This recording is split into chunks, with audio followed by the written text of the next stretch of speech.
commencer, on a notre antenne de réception ici. Qu'est-ce qu'elle réceptionne déjà premièrement? C'est, on a une antenne radio qui est ici. Le courant qui passe à travers l'antenne radio, il y a une variation sinusoïdale. Et quand on a un courant qui passe à travers une onde radio, qu'est-ce qui se passe? On a un champ magnétique qui se crée autour, par exemple comme ça ici. Et la variation de ce champ magnétique-là va être cosinusoïdale.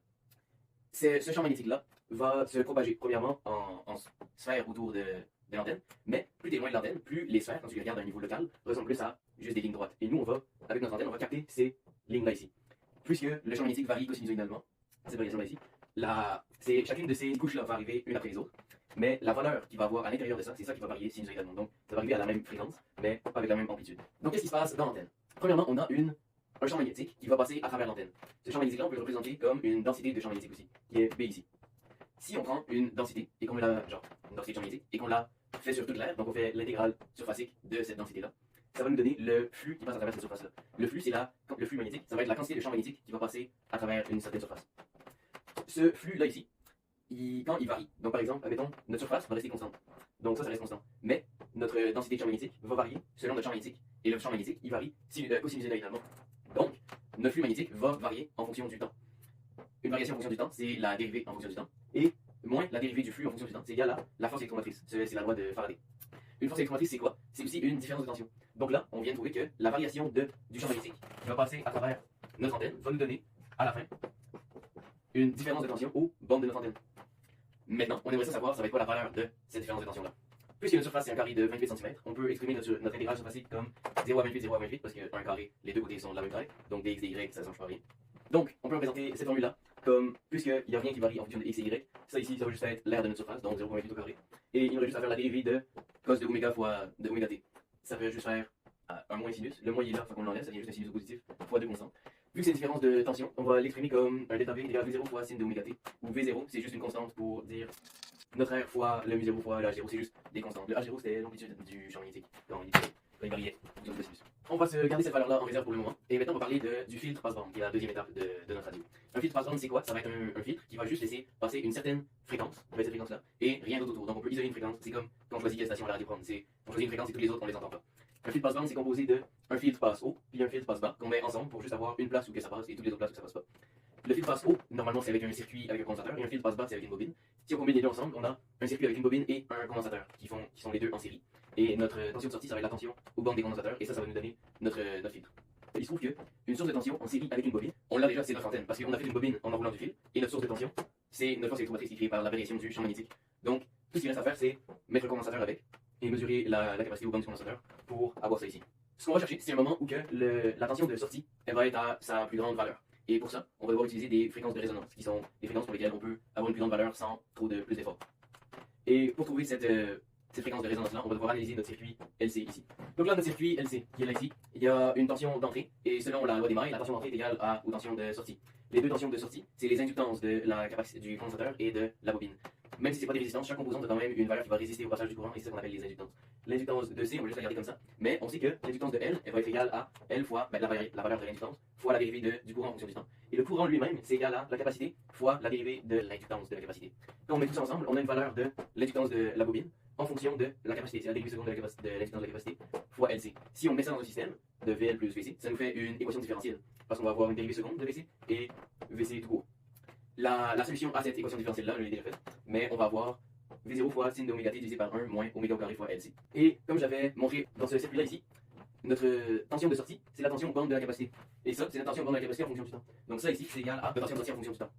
Puisqu'on veut, on veut trouver la valeur maximale de ça pour avoir notre fréquence de résonance. Parce que plus la sortie est grande, plus la fréquence doit s'approcher de la fréquence de résonance.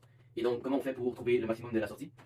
On va faire la fonction de transition qui est représentée par HS. La fonction de transition, c'est quoi? C'est juste le rapport entre la sortie et l'entrée. Donc, plus le rapport est grand, plus la sortie va être grande. Et ça ici, c'est juste égal à... Ça, c'est notre V out, et ça, c'est notre V in. Le V in est dans le V out. Donc ça ici, c'est comme si c'était... C'est comme si c'était V in sur ça ici. Donc quand on fait ça, divisé par V in, ça va juste nous rester avec ça ici, qui est notre sortie. Maintenant, on veut pouvoir maximiser, on veut pouvoir trouver la valeur la plus grande de la fonction de transition. Parce qu'on veut la fréquence de résonance, qui est quand la fonction de transition est la plus grande. Comment on fait ça? Ben, on veut que ça tende vers l'infini. Pour que 1 sur 1 moins oméga au carré fois LC tende vers l'infini, on va vouloir que oméga au carré sur fois LC tende vers 1, parce qu'on veut que ça ici, ça tende vers 0, donc vers l'infini. Donc,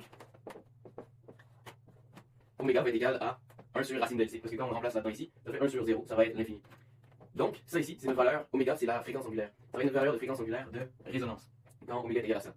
Puisque la fréquence angulaire, c'est égal à 2pi fois la fréquence de résonance, on peut trouver que la fréquence de résonance est égale à la fréquence angulaire de résonance divisée par 2pi. Donc, notre fréquence angulaire va être égale à 1 sur la racine de LC fois 2pi.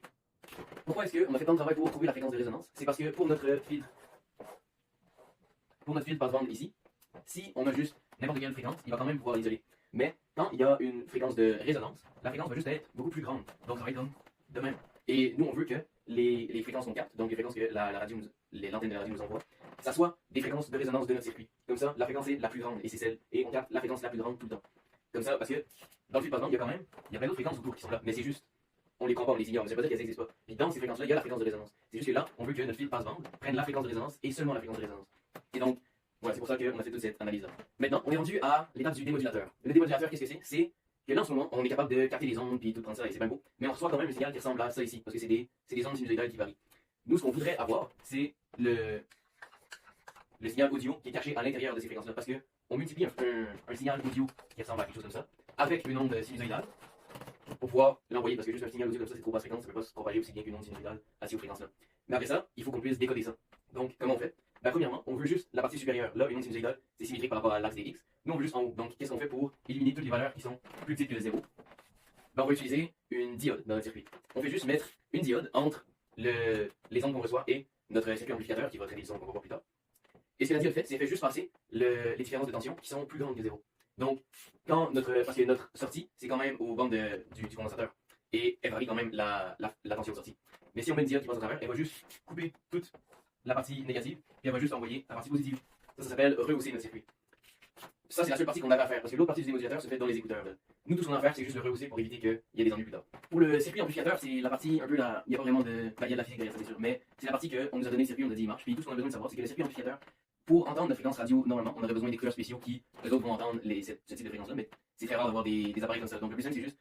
Le circuit amplificateur, il va prendre le signal audio, il va juste le rendre plus fort avec plein de condensateurs puis d'un ampli opérateur et des choses comme ça. Donc là, qu'est-ce qui se passe dans cette machine-là ici? On a une bobine, un fil de cuivre qui va faire 10 tours autour de ce cadre-là, qui fait 28 cm de large. 10 tours puis 28 cm, c'est juste des valeurs qu'on a pris qui n'étaient pas trop grandes, pas trop petites, et qu'on savait qu'elle allait être à peu près dans la bonne range de ceci.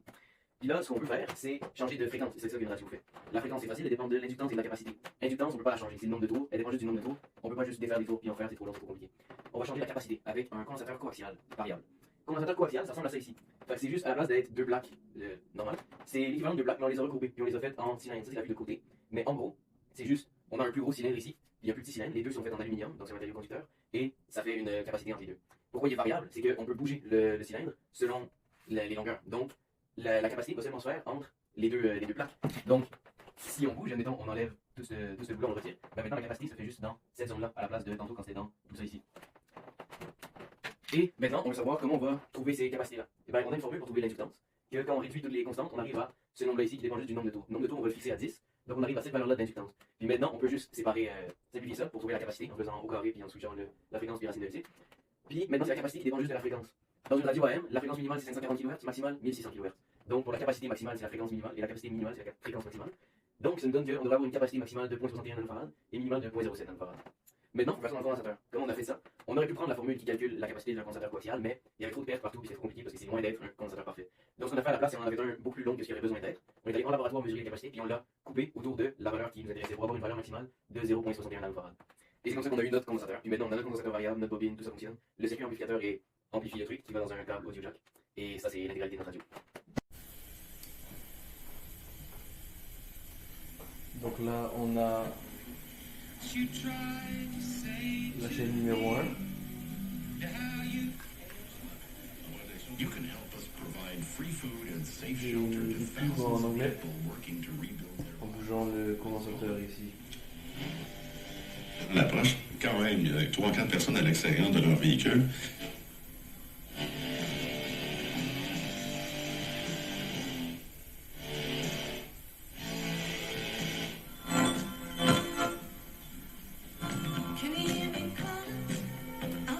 Cinq stations.